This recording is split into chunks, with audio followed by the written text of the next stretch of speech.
Candidatos a prefeito de Manaus, a terceira entrevista desta rodada com o candidato do PSB, Serafim Corrêa. Boa tarde. Boa tarde. E também temos aqui a Rosiane Carvalho, que vai participar desta entrevista conosco. Eu sou Valmir Lima. Como foi definido em sorteio, né, o Serafim é o terceiro entrevistado nesta quinta-feira, e nós definimos também 6 temas para discutir com os candidatos. Nós vamos começar com gestão e finanças, Serafim. No teu plano de governo, tem lá a criação de 50 vagas de gestor municipal, né, que serão admitidos mediante concurso público. O que são essas vagas de gestor? Seriam vagas de primeiro escalão, secretário, essas coisas? Até poderão ocupar, porque essa seleção será uma seleção rigorosa, esse concurso será feito por uma instituição de fora do Estado, e o objetivo é recrutar 50 pessoas do melhor nível que entendam de gestão municipal. Há uma dificuldade muito grande de você ter pessoas que saibam mexer com os sistemas do governo federal, SICONF, CIAF, CIAFEM, enfim, uma série de sistemas que nós precisamos ter pessoas habilitadas que possam dar velocidade à administração. Tudo hoje a nível de governo federal é através de sistema, nada mais é através de papel. Portanto, nós precisamos nos preparar para essa relação com o governo federal. Mas não tem gente competente hoje na Secretaria de Finanças que pode Mas fazer não isso? com essa especialidade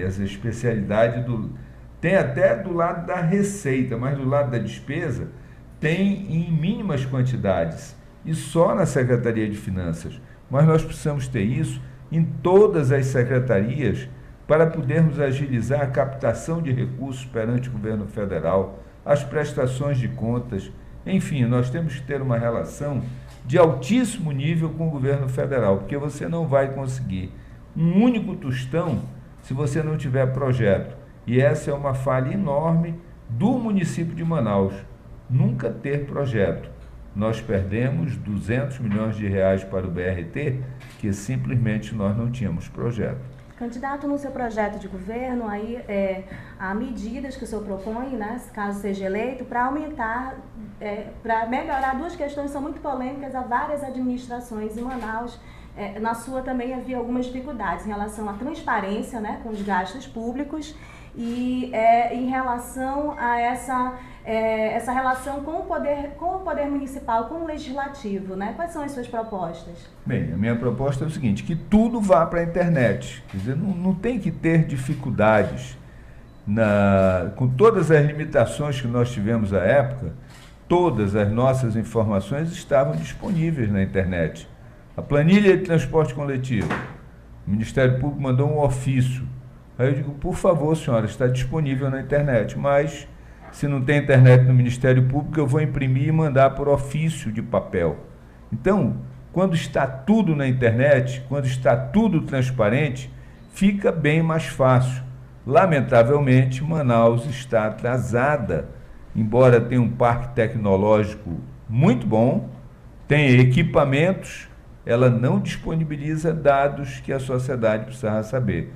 Daí ela ter ficado em um dos últimos lugares das capitais e bem distante nos municípios, inclusive perdendo para Benjamin Constant, para Silves e para Itacoatiara, no Amazonas, o que é profundamente lamentável. Outro ponto polêmico relacionado à questão das finanças é aluguel de prédios, né? Um problema também que já vem a muitas administrações.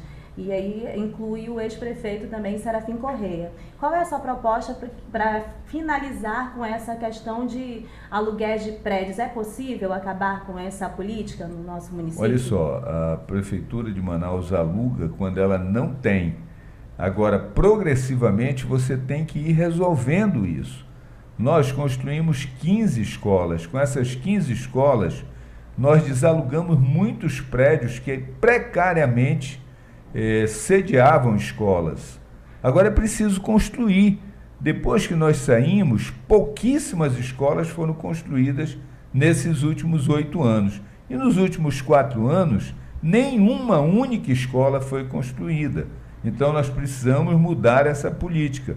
Precisamos ir construindo e substituindo os prédios alugados progressivamente. A outra questão é que nós temos que colocar para funcionar aquilo que já existe. Tem muita coisa da prefeitura que já existe, o prédio é próprio, é do município, mas está fechado, o que é lamentável. Candidato, essa questão dos aluguéis incluiria também aluguéis de carros, por exemplo? Olha só, eu faço essa pergunta porque quando, na sua gestão como prefeito, o secretário de Finanças era o Onildo Elias, que foi o que finalizou a gestão, defendia que os aluguéis saíam muito mais baratos para a prefeitura do que comprar um carro, e eu achava que não. Mas ele defendia que sim, né? O pior é que é verdade. Qual é o problema? É você definir qual é o valor desse aluguel. É que a licitação seja bem feita, de tal forma que você alugue pelo menor preço, que haja uma disputa maior no mercado. Porque a grande verdade é que quando o carro é próprio do município, e isso é no serviço público brasileiro de modo geral, aí desaparece o pneu, troca o pneu novo por um pneu velho, some a bateria, o carro termina sendo canibalizado. Lamentavelmente, essa é uma realidade do serviço público federal, estadual e municipal no Brasil. Daí que hoje praticamente ninguém tem frota própria, todo mundo aluga. Agora entendo que a questão está no valor dos aluguéis. Isso precisa ser bem vigiado pela sociedade, comparado com os preços de mercado. Enfim, tem que acompanhar bem de perto. E isso nos remete de novo para a transparência. Só para finalizar essa questão das finanças, eu sei que o senhor é economista, né, e entende muito de finanças, mas tem candidato fazendo muitas propostas, muitas promessas, né, mas não está olhando o orçamento da prefeitura. E o senhor teve muita dificuldade quando foi prefeito porque não tinha orçamento, né, para realizar obras, por exemplo. Como é que o senhor pretende lidar com essa questão se for eleito prefeito novamente? Veja, da minha época para cá melhorou muito. Nós chegamos, a soma dos nossos 4 anos não dá 6 bilhões de reais, dá 5.800. A atual administração deve fechar o ano com mais de 15 bilhões. Portanto, são quase 10 bilhões a mais, o que significa dizer dinheiro suficiente para construir 10 pontes do bilhão ou 12 arenas da Amazônia. Então, esse é um dado significativo. E a razão do aumento da arrecadação são coisas que foram acontecendo ao longo do tempo, como, por exemplo, a nota fiscal eletrônica, como, por exemplo, a reforma do IPTU. Então, tudo isso foi agregando ano a ano, agregando novos recursos, de tal forma que hoje a prefeitura tem muito mais recursos do que tinha anteriormente.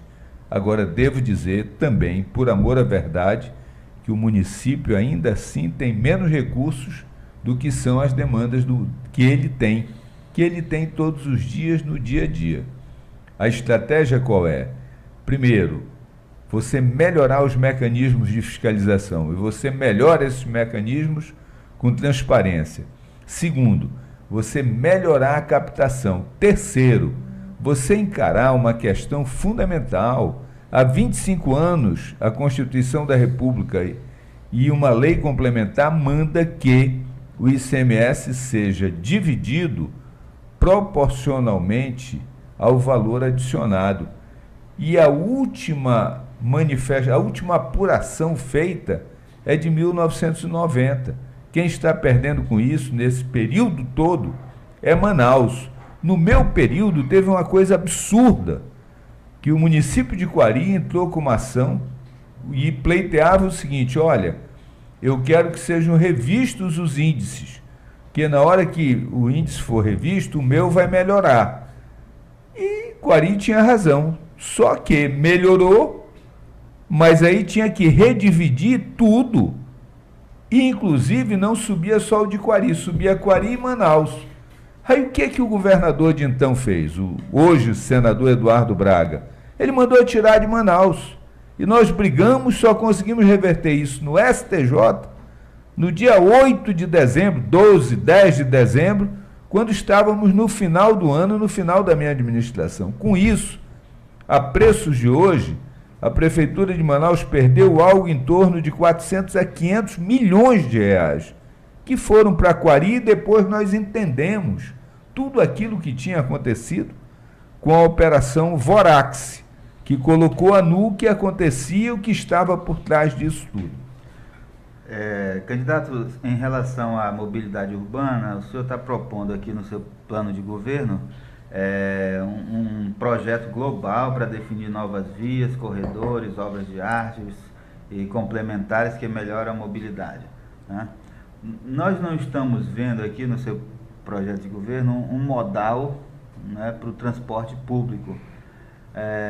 E na sua gestão, a sua gestão foi a que continuou ali a gestão do Alfredo Nascimento, e o Expresso foi abandonado naquela época.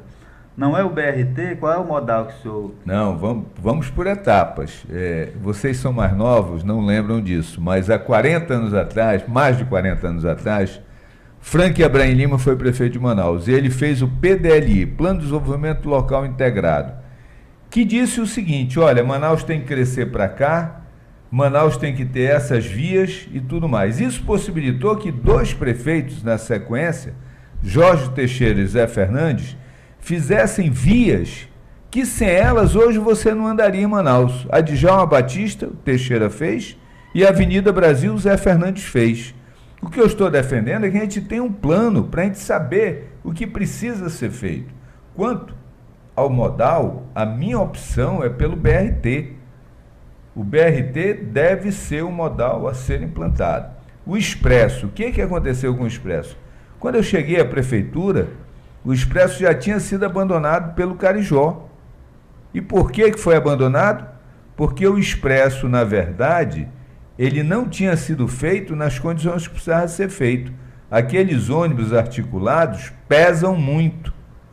E a pista não tinha sido preparada para isso. O resultado é que a pista afundou, esburacou, e naquela época eram necessários 60 milhões de reais para fazer as obras que precisavam ser feitas. E a prefeitura não tinha 60 milhões de reais, como não teve até o fim do meu período.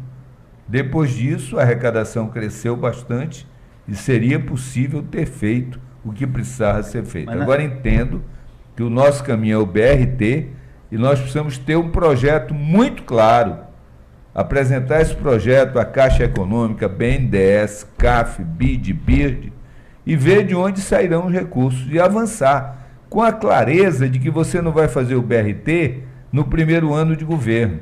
Se você conseguir ter os projetos para no segundo ano captar e no terceiro ano começar a avançar, aí é o possível, é o viável. Não é possível fazer em 4 anos. Né? Não creio. Isso daí isso mexe com muita coisa, mexe com desapropriações, mexe com interesses. Então, mas primeiro tem que ter o projeto. Sem o projeto você não tem o dinheiro. Segundo, tem que ter o dinheiro. Terceiro, tem que fazer a licitação, que é uma novela que demora 1 ano. E aí começar a fazer a obra. Tendo o dinheiro, tendo a obra contratada, a empresa sendo idônea, você vai tocar a obra e ela vai acontecer. Deixa eu só concluir, porque quando o senhor foi prefeito, o senhor encomendou um estudo da CEFTRU, que é uma entidade da UNB, né, da Universidade de Brasília. Ela fez um estudo demorado e com propostas para mudança no transporte coletivo. E esse projeto, depois de pronto, foi abandonado. Por que eu vou lhe explicar. Nós fizemos o teste modelo, que foi num bairro de Manaus, Novo Israel. Fizemos o seguinte: qual era o projeto? Tudo seria integração temporal. Você pegava o ônibus dentro do Novo Israel, passava o seu cartão e você ia descer numa integração temporal na Torquato. Aí, para ser melhor, nós fizemos o seguinte: olha, dentro do Novo Israel ninguém paga ônibus. Você pega o ônibus de graça e vem até a Torquato e na Torquato você desce do ônibus e aí sim você vai pagar a passagem. Isso antes do cartão, portanto, e dispensando o cartão. Resultado, houve uma rebelião do povo de Novo Israel, que ele quer pegar o ônibus dentro do Novo Israel e descer na matriz. Então, há uma questão cultural. A cultura do nosso povo é que ele não quer fazer a integração. Ele quer sair do bairro e quer descer na Praça da Matriz. Isso foi uma resistência tamanha que nós dissemos, olha, é melhor não avançar com o projeto. O projeto era todo baseado em integração. Aí nós implantamos parcialmente a integração temporal plena, que era você integrar no cartão. Resultado, de 1 milhão de passagens dia que eram vendidas naquela época, 200 mil eram no dinheiro porque as pessoas rejeitavam o cartão. Rejeitavam o cartão por não terem o dinheiro ou rejeitavam o cartão porque não queriam o cartão mesmo. O senhor acabou de colocar aí os projetos, a busca por recursos, dando prazos até curtos para quem passou pela experiência que o senhor passou na prefeitura. Sim. O senhor deixou vários projetos encaminhados e muitos agora que estão saindo do papel, né? Ver a urbanização do Águas Claras, por exemplo, né? Sim. Como é que o senhor pretende, em 4 anos, conseguir dar uma outra dinâmica a esses Olha processos? só, E mais uma perguntinha. O senhor acha que as pessoas elas têm hoje a percepção, né, nessa coisa de colocar a cara da obra? Muitos políticos colocam a sua cara na obra, numa inauguração, mas elas conseguem perceber que trabalho está por trás aí e perceber o senhor nessa conjuntura? Sim. E aí eu vou responder primeiro a primeira pergunta que você fez, que diz respeito a você dar início a um projeto. E o projeto inicia com o projeto em si. Depois você tem que captar os recursos. A partir daí tem que fazer a licitação, contratar a obra e aí começar. E eu vou citar um exemplo. O Corredor do Mindu, que é a obra mais bonita de Manaus, que sai lá da Reserva Duque e termina na ponte de São Jorge, onde daí para frente seria Prosamin. Muito bem, esse projeto ele ficou pronto, aprovado na Caixa, liberado 180 milhões e nem o prefeito que me sucedeu, nem o atual deu sequência. Isso é um absurdo, tem 180 milhões na Caixa Econômica desde 2008. 8 anos o dinheiro disponível e não foi usado. Isso aí resolveria, inclusive, um dos pleitos que é da ciclofaixa, porque tem um período aí, tem um trecho aí, que é exclusivamente de ciclovias, que é o Parque Linear do Mindu, que é uma coisa belíssima. Agora nós precisamos dar sequência ao projeto. O dinheiro está na Caixa e até hoje não saiu do papel por falta de interesse da Prefeitura de Manaus. Quantas pessoas identificarem coisas que eu fiz com a minha cara, embora eu nem tenha dito. Isso é muito forte. Eu vou dar alguns exemplos. A Domingueira, as pessoas pedem a volta da Domingueira. A integração temporal plena. A meia na Catraca. A maternidade Moura Tapajós, as pessoas sabem porque lá nasceram 40 mil crianças. A escola para portadores de deficiência André Vidal de Araújo. O viaduto Miguel Arraes, que desafoga o trânsito. Veja que 7 horas da manhã o trânsito vem engarrafado até a Bola do Coroado. Dali para frente ele não engarrafa mais, porque o viaduto Miguel Arraes é um viaduto de 3 pernas. Você segue na Recife, você vira para Darcy Vargas e você vira para Maceió. A Maceió, se a Maceió não tem sido feita, ninguém andava. Então eu tenho a alegria de 8 anos depois de ter saído da prefeitura, andar nas ruas de Manaus de cara limpa, ao lado dessa valorosa guerreira, professora Cristiane Balieiro, que é a nossa vice, que saiu da sala de aula para vir caminhar pelas ruas de Manaus pedindo voto na chapa do 40. Nós temos o reconhecimento, que é muito afetuoso, que é muito carinhoso da população de Manaus. Isso aí nos fortalece muito nessa caminhada. O senhor está falando está escrito no seu plano de governo senhor quer cobrar o cumprimento das metas estabelecidas no contrato com a concessionária de água e esgoto de Manaus, a Manaus Ambiental hoje, né? Sim. Na sua gestão, o senhor fez uma repactuação do contrato Certo. que foi assinado em 2000. E em seguida, quando a Amazonino substituiu, disse que estava tudo errado e fez um rearranjo dessa repactuação. O que estava errado mesmo? Era... Só para complementar, candidato, me desculpe interromper. O senhor teve a chance na sua gestão de justamente romper o contrato, e o senhor promete no programa de governo dar mais rigor à cobrança, né, do que não está sendo cumprido. Mas eu não prometo romper o contrato. Não, pois é, mas muitas coisas na sua gestão não estavam sendo cumpridas e o senhor teve a chance de romper esse contrato, né? Vamos lá, Rosiane, é uma ótima oportunidade que você me oferece. Só tem que explicar que pelo contrato, para romper o contrato em 2007, precisava a prefeitura desembolsar 500 milhões de reais. O então governador Eduardo Braga me chamou e disse: rompe o contrato. Eu digo: vamos fazer o seguinte, Eduardo, você desapropria a empresa, assume e rompe o contrato. Aí ele queria que eu rompesse o contrato para entregar a concessão de mão beijada para uma empresa do Mato Grosso. Sabe de quem era a empresa? Do Bunlai, que está preso, o pecuarista amigo do Lula. Eu nunca disse isso, mas eu acho que agora é hora de dizer. Era isso que ele queria fazer. Eu disse: não, eu não posso romper o contrato e gerar um passivo de 500 milhões para a prefeitura. Eu seria um irresponsável. Nós fizemos a repactuação, a empresa colocou 140 milhões, a prefeitura pediu emprestado 60 milhões para fazer rede, e sem a rede Manaus hoje não teria solucionado o problema de água. E o governo do estado, aí eu faço justiça ao Eduardo, concordou em fazer o PROAMA. E é bom dizer, para que você saiba, que o PROAMA é o pagamento dos 200 milhões de dólares que o Amazonino ficou, quando governador, do leilão do serviço de água e esgoto de Manaus, que esse dinheiro era do município, ficou para ele, governo do estado. Aí eu disse: Eduardo, você quer ajudar? Começa devolvendo esse dinheiro. Ele disse: não, devolva o investimento. Tudo bem, devolva o investimento. O que nós queremos é isso, investimento. Agora, romper o contrato não era possível, como hoje não é possível. Agora, rigor na cobrança, sim, e tanto houve rigor de nossa parte que foram investidos 140 milhões de reais.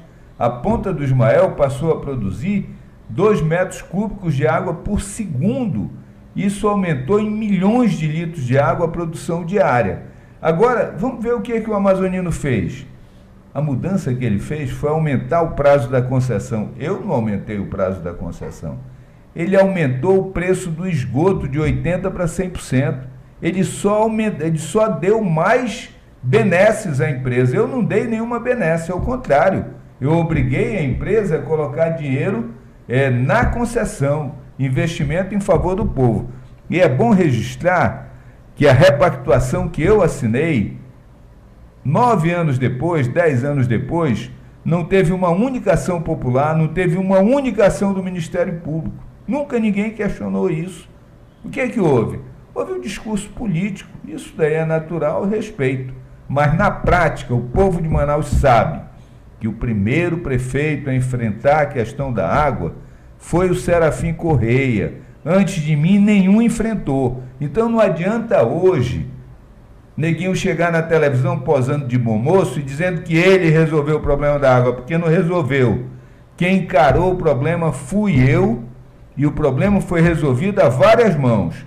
Mãos da prefeitura, mãos da concessionária e mãos do governo do estado. É bom registrar isso. Nessa questão do PROAMA, o que houve foi que o governo do estado, que construiu a obra, entregou para a prefeitura de Manaus, e eles fizeram uma concessão do PROAMA à empresa, né, com a perspectiva de fazer uma licitação para definir uma empresa que faria a gestão do PROAMA. Hoje a gestão é feita pela COSAMA, né, que vende a água a preço de custo para Manaus Ambiental.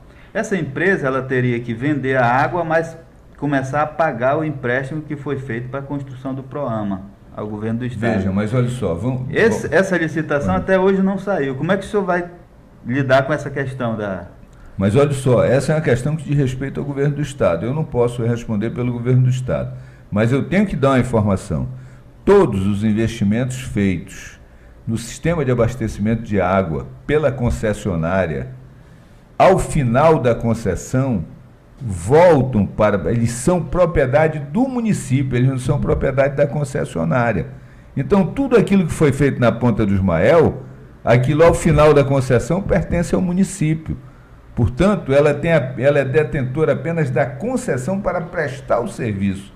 Mas aqueles investimentos, as bombas, estação de tratamento, reservatório, tudo isso é propriedade do município. A questão do PROAMA, o governo do Estado tem que repassar para a prefeitura, sim, porque isso é a devolução do dinheiro que o amazonino ficou quando ele era governador e vendeu a concessão que era municipal e ficou com dinheiro para o Estado. Aí ele fez um monte de coisas boas para a cidade até, tipo Caimes, Caíques, João Lúcio, tudo aquilo foi com dinheiro da venda da concessão. E fez outras coisas que não eram boas não, que foi pagar umas contas da COSAMA, que no final teve um intermediário, que coincidentemente esse mesmo intermediário, 3 dias antes do término do governo dele, ganhou a concessão da distribuição do gás na cidade de Manaus e por 1,5 milhão comprou 83% das ações da Cigás. No seu programa de governo, o senhor traz propostas em relação à questão da saúde, mas que tem a ver também com a questão de educação, né? O senhor propõe exames médicos para verificar a questão de anemia, odontológicos, né, nas crianças, nas estudantes da rede pública. Ocorre que nessa gestão havia uma proposta de se trazer um outro olhar também para a questão da educação relacionada à alimentação, né? 3 alimentações ao dia, isso foi diminuindo, me parece que acabou não dando tão certo essa proposta, né?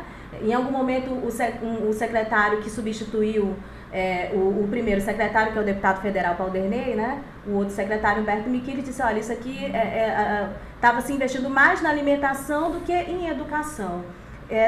Qual medida que o senhor pretende tomar para que essas coisas também não ocorram numa eventual gestão Serafim?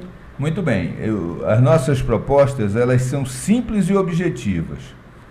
Primeiro, fazer exame de fezes, sangue e urina, a prefeitura tem 4 laboratórios distritais.